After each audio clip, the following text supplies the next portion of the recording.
No Brasil, João Cristofolini. Em Dubai, Gustavo Carriconde. Eles leem os mais importantes livros e debatem suas principais ideias. Fique ligado nas dicas dos maiores nomes da literatura de negócios e como você pode aplicá-las na sua vida como empreendedor.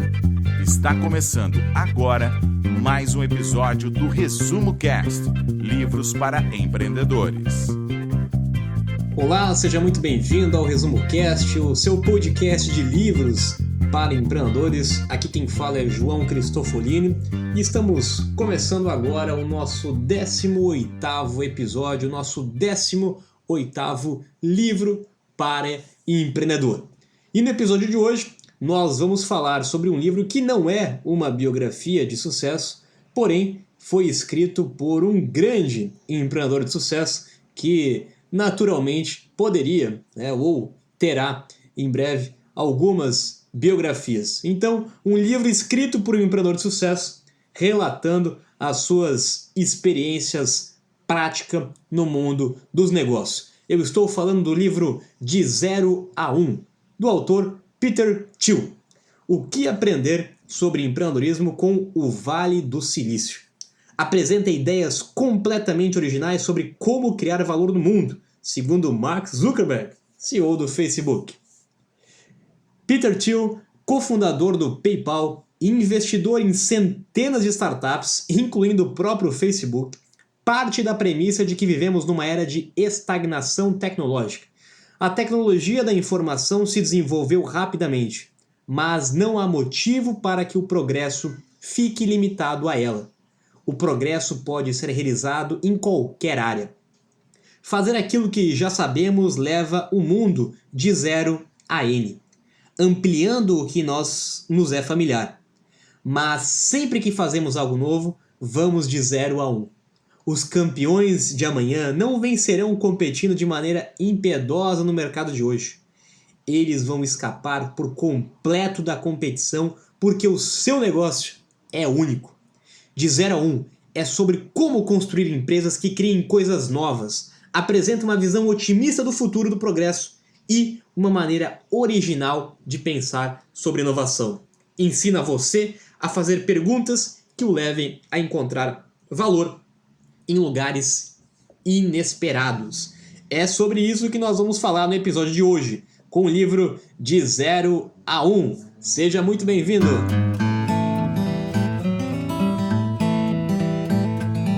Olá, eu sou Gustavo Carriconde, seja muito bem-vindo ao episódio 18 do Resumo Cast. E vamos começar então descrevendo o que o autor define como ir de 0 a 1, que é o título do livro. Ir de 0 a 1 significa criar algo novo que não existe, ao invés de aperfeiçoar algo que já existe. Por exemplo, se o criador do automóvel, Henry Ford, perguntasse às pessoas que produto elas queriam, elas iriam responder que o que queriam mesmo eram carroças mais velozes. Criar essas carroças seria ir de 1 a N, onde N é um valor qualquer. Agora, criar o automóvel fez com que ele fosse de 0 a 1. Os grandes negócios e avanços da humanidade acontecem de forma única e não podem ser replicados. Só é possível ir de 0 a 1 uma única vez. O próximo Bill Gates não vai criar um sistema operacional, assim como o próximo Mark Zuckerberg não vai criar uma rede social. A humanidade não seleciona o próximo invento ou avanço tecnológico em um catálogo cósmico do universo. Mas sim, ao criar uma nova tecnologia, os humanos reescrevem de forma única o seu futuro e o futuro do mundo.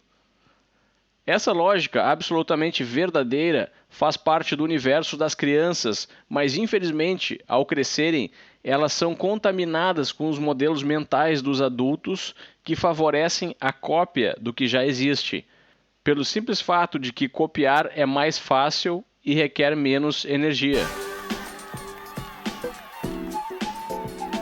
Gustavo, eu vou tentar trazer essa característica um pouquinho mais próxima aqui do nosso universo do Brasil, no que se refere ao ecossistema de startup, o ecossistema de negócios e empreendedorismo. Até porque nós vivemos ainda num ecossistema onde é muito comum justamente a cópia de negócios de países desenvolvidos ou de ecossistemas desenvolvidos como o Vale do Silício, Israel e entre outros. E nós temos poucos cases de negócio no Brasil, né, para não dizer nenhum, de negócios realmente disruptivos, de negócios que realmente mudaram um segmento, um mercado de uma forma global. Nós ainda temos uma cultura de copiar.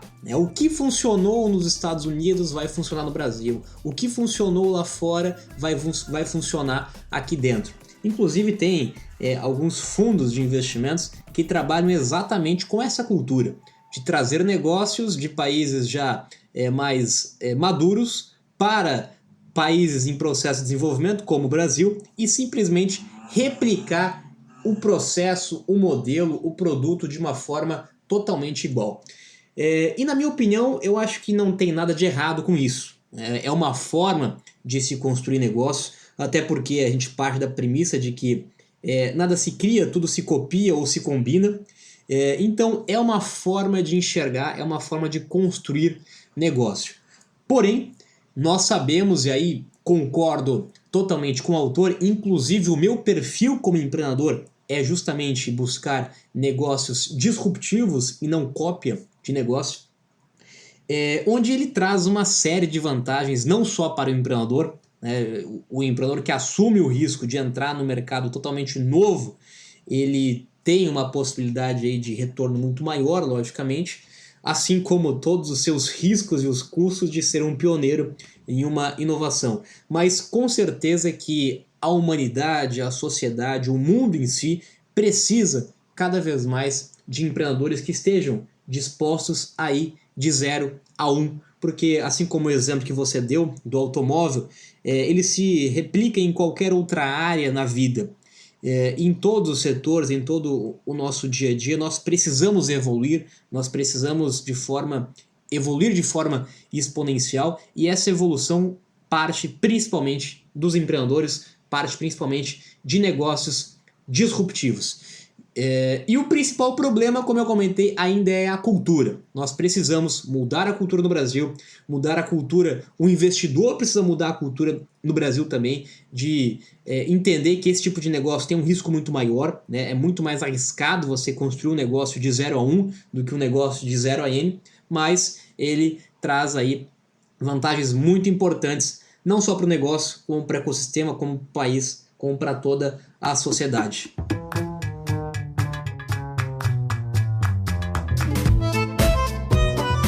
As startups estão na vanguarda das inovações e são os ambientes mais adequados para ir de 0 a 1. É muito difícil inovar dentro de grandes corporações. Se você tem uma grande ideia e está dentro de uma grande organização, certamente vai sofrer com a burocracia e lentidão desses ambientes. As grandes corporações tentam evitar o risco a todo custo e, por isso, não são propensas a criar coisas novas. Um gênio solitário pode até criar uma obra de arte, mas nunca será capaz de criar uma indústria inteira. Por isso, as startups operam segundo o princípio de que você precisa se conectar com as pessoas e formar uma equipe, e ao mesmo tempo precisa permanecer pequeno para não perder a agilidade. Startups são uma espécie de embriões que darão origem a grandes empresas. Nas startups, as coisas acontecem com uma velocidade muito acelerada e muitas das regras tradicionais que regulamentam as grandes empresas não se aplicam às startups. O autor define uma startup como sendo o maior grupo de pessoas que podem ser convencidas de um plano de construir um futuro diferente.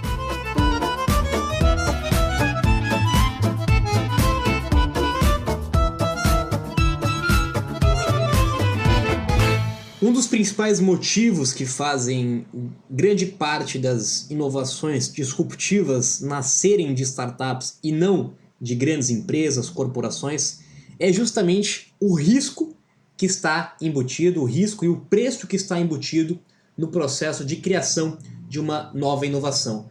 Para a gente entender isso, é só a gente entender que para cada 100 startups que forem construídas, que forem criadas, talvez restem uma em poucos meses ou poucos anos. Ou seja, o custo de criar uma startup, o risco de criar uma startup é muito pequeno se você segue conceitos aí de startup enxuta, de lean startup, etc., onde o seu investimento é pequeno, o seu risco é pequeno, mas o seu potencial de retorno é grande. Então é natural dentro do ecossistema de startups que uma empresa desapareça, que um produto não dê certo, até porque não tem reputação, não tem marca, a empresa não é conhecida, muitas vezes surgem aí dentro de casa, na garagem, etc., e já no processo do ambiente corporativo tradicional, uma empresa consolidada, uma empresa tradicional, ela não pode, em muitos momentos, se dar ao luxo de arriscar tanto a sua imagem perante o mercado. Ela sabe que se ela lançar um produto, por exemplo, vamos usar um exemplo de uma Apple ou de um Google, que já foram startups e hoje são empresas um pouco muito maiores, né? E até um pouco mais conservadoras, naturalmente, apesar de serem empresas inovadoras, mas acabam mudando um pouco o seu DNA inicial de uma startup. O risco de uma dessas empresas lançarem um produto disruptivo, um negócio disruptivo, é muito alto, né? Logicamente que se dá certo, ele acaba tendo uma abrangência muito maior pela sua capilaridade, mas o risco de dar errado é muito grande para a imagem da própria empresa. Então, existe uma questão de risco, por isso que muitas das inovações acontecem em startups, e também, até trazendo uma informação atualizada aqui dessa semana, inclusive, que eu vi, muitas grandes empresas, como o Google, o exemplo que eu acabei de comentar, está construindo uma aceleradora de startups especificamente para os seus funcionários. Essas empresas sabem que ela tem um risco muito grande de que o seu funcionário saia de lá para montar a sua própria startup. Ele vai tentar fazer a inovação no seu próprio negócio, não na empresa tradicional. E pensando nisso, muitas empresas como o Google, e até nós temos cases de empresas no Brasil também, inclusive, já investindo em aceleradoras, em espaços específicos para a construção de startups, motivando os seus próprios funcionários, a sua própria equipe, a construírem o seu negócio, a inovarem, a usarem parte do seu tempo de trabalho para construir um novo produto, um novo serviço, reinventar alguma coisa no processo. Até porque eles sabem que é muito melhor, né, muito mais interessante manter a inovação dentro da empresa do que deixar com que sejam construídas do lado de fora. O autor define que capitalismo e competição são opostos, porque a competição reduz as margens de lucro, o que é necessário para o capitalismo funcionar. Então ele sugere que o conceito de monopólio pode ser a solução para que as empresas consigam criar valor suficiente e captar uma grande quantidade desse valor. Monopólio significa possuir uma enorme fatia do mercado, ou até mesmo todo ele. Os monopólios criativos são aqueles onde um grande valor é gerado e os lucros são suficientes para manter a sustentabilidade do negócio. Considere o exemplo do Google. Não existe nenhum outro sistema de busca que consiga gerar tanto valor como ele. Por isso, o monopólio existe. Se o monopólio é mantido através da geração de valor, ele é criativo e contribui para a evolução da humanidade. Se for mantido através de práticas antiéticas, ele é prejudicial e acaba consumindo recursos e atrasa o desenvolvimento do mundo. Em um monopólio criativo, você pode se concentrar em melhorar o seu modelo e entregar cada vez mais valor, enquanto que, em um cenário caracterizado pela concorrência, você precisa se concentrar para proteger a sua estreita margem de lucro dos outros competidores. Geralmente, onde existe muita concorrência, a captação de valor fica comprometida. O autor cita o exemplo das companhias aéreas americanas que concorrem entre si e que geraram, em 2012, 160 bilhões de dólares e captaram apenas 35 centavos por passageiro que viajava. Já o Google, que era um monopólio, gerou 50 bilhões de dólares, mas conseguiu manter 21% dessa receita como lucro. Isso significa uma margem 100 vezes maior do que o setor aéreo. Quando escutam falar de monopólio, as pessoas pensam em grandes corporações que esmagam os seus concorrentes de maneira injusta. No entanto, esse modelo mental não está 100% correto. O pensamento convencional diz que a competição é o ideal para estimular a economia e encorajar as empresas para melhorar os seus produtos ou serviços. Na verdade, são os monopólios que promovem a inovação. Se você tem um monopólio, não significa necessariamente que a competição está sendo tratada de maneira injusta. Pode ser que você esteja fazendo algo tão bem que a competição não tem condições de sobreviver. Criar um produto ou serviço tão bom que nenhuma outra companhia consiga copiar não é necessariamente uma coisa ruim.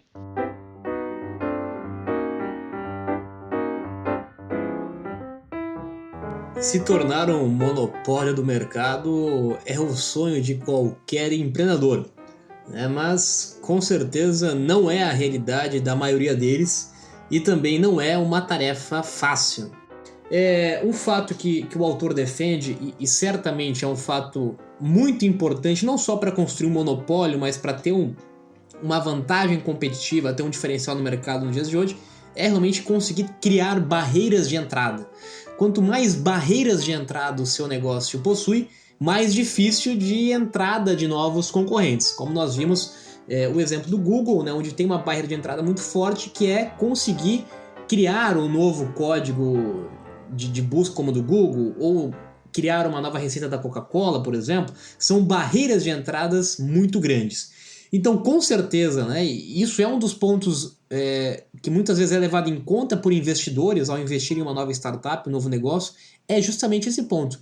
Qual é a barreira de entrada? Né, o que impede que um fulano, um terceiro, monte um negócio igual ao seu em um dia seguinte ou posteriormente? O outro ponto que ele comentou bastante, que nós falamos inclusive no podcast passado, no episódio da Amazon, nós trouxemos um case e agora nós vemos a parte teórica, entre aspas, né, defendendo a mesma causa, que é dominar e começar com nicho.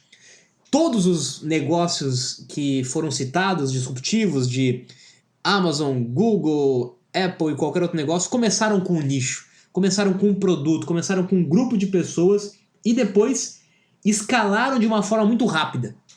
Tiveram o seu nicho, dominaram o mercado, talvez levou tempo para dominar um nicho, onde você valida, onde você erra, onde você testa, mas logo depois você tem uma escala muito forte. Um exemplo que eu trago aqui, muito palpável aqui para nós na realidade brasileira, é o exemplo do EasyTax, talvez uma das principais startups, um dos principais cases de negócio no Brasil, e ele teve essa característica muito peculiar, né? Ele teve um nicho, começou num nicho, ele saiu de um concurso de startup, na verdade, de uma Startup Weekend, dominou o nicho e teve uma escalada muito rápida. Ele recebeu aporte de fundos de investimento.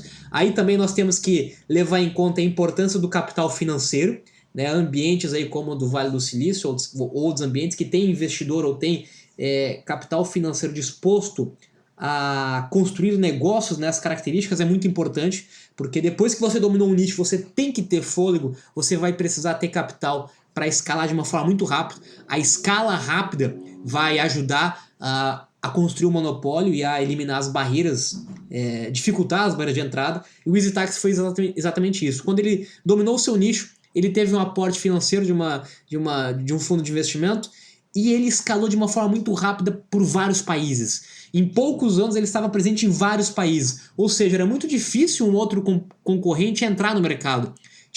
Tem outros concorrentes no mercado hoje, mas a grande vantagem competitiva, a grande barreira de entrada foi, no caso do EasyTax, por exemplo, conseguir escalar de uma forma muito rápida e com isso dificultar a entrada no mercado. Quando você tem um player muito grande no mercado, você vai pensar duas vezes, eu vou construir um negócio para brigar com aquele cara ou será que eu vou tentar ir por um outro caminho? Então, com certeza, uma escala muito rápida é importante, só que nem sempre é possível no ecossistema brasileiro se a gente não tiver aí, talvez, capital financeiro que permita esse tipo de trabalho, porque nós sabemos, como já foi comentado inclusive, que esse tipo de negócio de monopólio, esse tipo de negócio de startup disruptiva, inovadora, ela tem um potencial de retorno de longo prazo. Então, no curto e médio prazo, grande parte dessas empresas, como eu comentei, o EasyTaxi e vários outros e-commerce, startups brasileiras e de fora, redes sociais, etc., a gente sabe que não geram lucro até o momento, até hoje.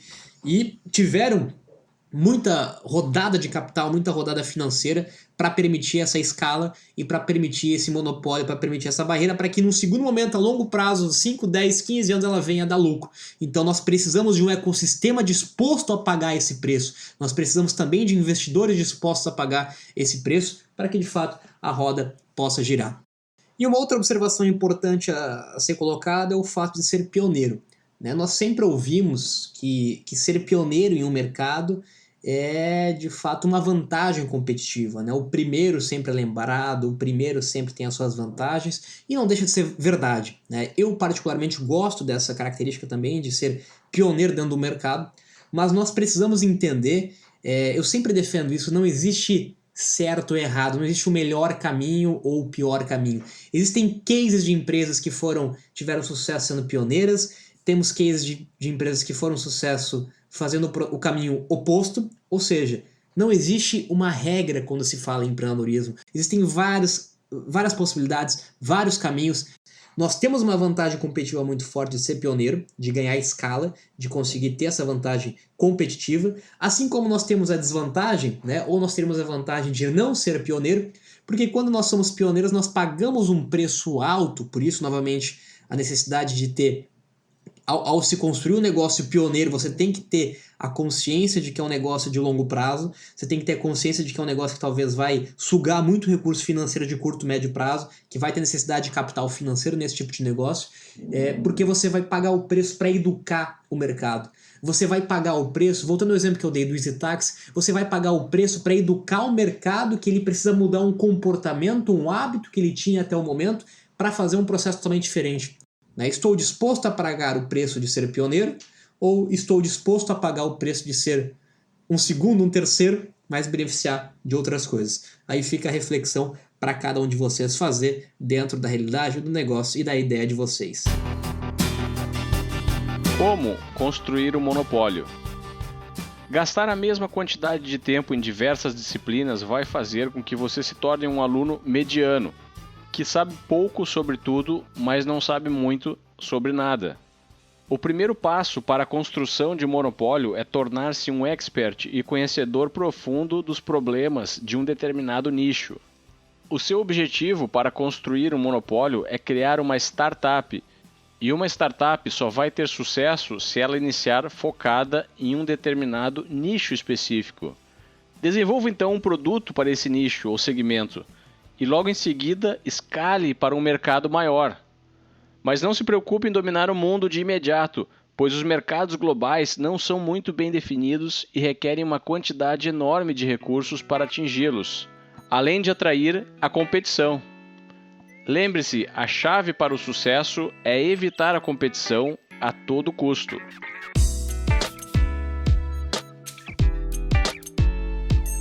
Mais uma vez, nós reforçamos esse conceito da importância de focar em um nicho de mercado no primeiro momento, de começar com um nicho, de dominar um nicho, de entender um nicho, de validar em um nicho, para depois você pensar em alguma coisa maior. Novamente, o conceito de pensar grande e começar pequeno.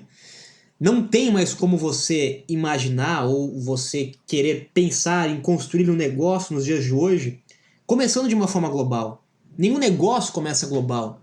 Nenhum negócio começa atendendo todo mundo. Nenhum negócio começa resolvendo todos os problemas de um mercado ou todos os problemas de todos os clientes. Você precisa ter foco. Você precisa ter nicho. Você precisa saber identificar muito bem qual é o seu problema. Comece a destrinchar esse problema. Parte de um problema macro e comece a filtrar o problema. Quais são, dentro de um problema, quais são os microproblemas até você achar num nicho que realmente seja interessante você começar. Novamente, não quer dizer que você vai ficar neste nicho único durante todo o seu negócio, mas para você começar, você vai precisar escolher um nicho para começar, para se especializar, para ter conhecimento, para testar e para validar. Um dos erros de quem está começando uma startup, isso eu falo por experiência própria também, inclusive, nós nos empolgamos quando nós temos uma ideia e nós começamos a visualizar. Essa ideia também pode ser útil para tal mercado, para tal tipo de empresa, para tal tipo de cliente, e nós podemos incluir mais essa ideia, e mais essa ideia, e mais esse recurso, e nós acabamos nos perdendo com tanta informação, com tanta possibilidade. Nós acabamos ficando fechados, utópicos, dentro de um oceano de possibilidades e oportunidades, e nós não conseguimos dar o primeiro passo. Esse talvez seja um dos grandes dilemas de muitos empreendedores. Talvez você esteja passando, vivendo isso nesse momento. Você teve uma ideia e essa ideia de repente tomou uma forma mirabolante que você vai dominar o mundo. Cuidado, muito cuidado com isso. Saiba entender a diferença de pensar, de sonhar, de viajar em alguns momentos, mas também de ter o seu pé no chão, de começar em etapas, de saber que todo negócio construiu passo a passo, caminho por caminho, e tente, foque sempre. Ao começar o seu negócio, foque sempre naquilo que é essencial, naquilo que é indispensável. O produto mais simples, o mercado mais simples, a solução mais simples, e depois você começa a jogar os confetes, os enfeites, e começa a pensar em todas as possibilidades que você tem. Não adianta você querer pensar nesse momento que você está começando seu negócio em parceria, em outros mercados, em outros produtos, outros serviços, se você não conseguiu colocar nem ao menos um produto em um nicho no mercado e fazer isso, gerar receita para sua empresa. Antes de fazer isso, não perca seu tempo viajando ou pensando em planos mirabolantes para dominar o mundo. Após construir o seu monopólio, você precisa adotar medidas para proteger ele. O autor dá 4 dicas no livro para fazer isso. A primeira é tecnologia proprietária. Essa é a forma mais eficaz de proteger um monopólio. Você precisa criar uma inovação que seja pelo menos 10 vezes melhor do que o que já existe. Um exemplo é o algoritmo de buscas do Google, que até hoje nenhum concorrente conseguiu copiar. Por isso ele é pelo menos 10 vezes melhor do que os outros serviços de busca disponíveis na internet. Se alguém conseguisse criar uma solução semelhante à do Google, os 2 serviços estariam então competindo e não seriam mais um monopólio. A segunda dica é utilizar os efeitos das redes. Por exemplo, quanto mais usuários você tem, maior o valor para cada usuário. Ninguém se interessaria em ter uma conta no Facebook se ele tivesse apenas algumas centenas de usuários. Por isso, se você conseguir se estabelecer primeiro em um segmento com uma forte base de usuários, muito provavelmente vai conseguir fortalecer o seu monopólio. A terceira dica diz respeito às economias escaláveis. Nesse modelo de negócio, quanto maior o seu volume de vendas, menor o seu custo de produção por causa dos baixos custos fixos. Isso cria uma barreira para a entrada de novos competidores, pois eles não terão grande volume inicialmente. A Microsoft cria um software e vende ele milhões de vezes, sem ter que aumentar muito os seus custos fixos, por exemplo. E a quarta e última dica está relacionada à sua marca, ou branding. As marcas fortes também criam uma barreira de entrada para qualquer competidor, pois o investimento inicial para o estabelecimento de uma marca competidora será alto. Por definição, a sua própria marca já é um monopólio. Por isso, você precisa fortalecê-la. O maior exemplo é a marca da Apple, que domina o seu segmento apesar de existirem diversos candidatos querendo destroná-la. Bom, eu acho importante a gente fazer uma observação em relação a esse assunto para a gente fechar esse tema aqui também. Apesar da importância de nós nos atermos a cada um desses pontos e, de fato, da importância e do sonho de todo empresário construir o seu monopólio, nós precisamos também entender que nenhum dos negócios que são monopólios hoje, eles começaram pensando em ser um monopólio. Eles primeiro começaram pensando em resolver um problema. Eles primeiro pensaram em atender a um nicho de mercado. Eles primeiro pensaram em criar um bom produto. Eles primeiro pensaram em construir um negócio. Conforme o negócio foi se desenvolvendo, conforme o negócio foi se validando e o negócio foi acontecendo, naturalmente com a possibilidade de escala, com a possibilidade de crescimento, com a possibilidade de melhora da tecnologia, com a possibilidade de construir a sua marca, o seu branding durante o caminho, durante o percurso, porque nenhuma grande empresa construiu o seu branding quando estava iniciando, ela foi se construindo durante o caminho. Então é importante você entender aonde você quer chegar, entender que você gostaria de construir uma empresa nessas características, nesses sentidos, mirar o que você precisa fazer para chegar lá, mas entender que de nada adianta se você não der os primeiros passos. E os primeiros passos, como nós já comentamos nesse episódio e como nós já comentamos também em episódios anteriores, que é fazer o básico. Sem o básico não existe monopólio. Sem fazer o básico de um negócio, você nem um negócio tem, muito menos um monopólio. Então foque em fazer o básico. Foque em criar um negócio rentável, um negócio que resolva um problema de fato legítimo no mercado, que atenda um nicho e naturalmente você vai fazer deste negócio melhorar sua tecnologia, ganhar escala e construir a sua marca, o seu branding, para quem sabe um dia se tornar um monopólio do seu segmento e do seu mercado. Meus amigos, nós vamos chegando no final de mais um episódio do Resumo Cast e eu gostaria de deixar aqui uma última mensagem para você que está nos ouvindo. Não esqueça de colocar em prática aquilo que você está aprendendo. Em empreendedorismo, nós aprendemos somente na prática. É importante nós estudarmos, é importante nós lermos livros, nós escutarmos podcast, mas isso só terá utilidade prática, você só realmente vai saber e entender a partir do momento que você colocar a mão na massa. E como eu comentei com vocês, nós compartilhamos alguns caminhos que já funcionaram, nós compartilhamos histórias de sucesso, nós compartilhamos erros, mas cada caso é um caso, cada negócio é um negócio, cada produto é um produto, então é importante que você saiba filtrar as informações. Saiba filtrar o que pode ser utilizado no meu negócio. Saiba filtrar um único insight que talvez possa ser importante para o seu negócio, mas principalmente coloque em prática. Aprende, coloque em prática, erra, aprende mais um pouco, coloque em prática, erra, aprende, coloque em prática, erra. Você nunca vai parar de aprender, mas você tem que colocar em prática, senão nada disso tem valor. Tá certo? Essa é a mensagem que eu quero deixar para vocês e nós nos vemos na próxima semana com mais um livro para empreendedores aqui no Resumo Cast. Até lá e uma boa semana para você.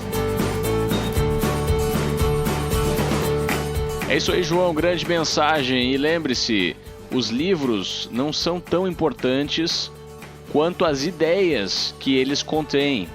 Então, tente aprender essas ideias e colocá-las em prática na sua vida. Nós estamos aqui apenas para auxiliar, mas a iniciativa e o processo, quem tem que colocar em prática é você.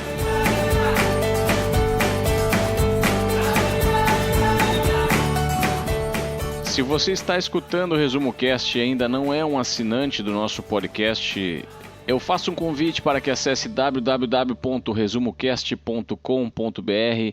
Lá estão os links para você assinar em qualquer tipo de dispositivo móvel que você possua, com todas as explicações detalhadas. E também você vai ter uma opção de receber diretamente no seu e-mail todas as instruções de como assinar o Resumo Cast, para que ele seja sincronizado automaticamente com o seu smartphone. Acesse então www.resumocast.com.br. Agora eu me despeço aqui de Dubai. Tenham todos uma boa semana e até o próximo episódio.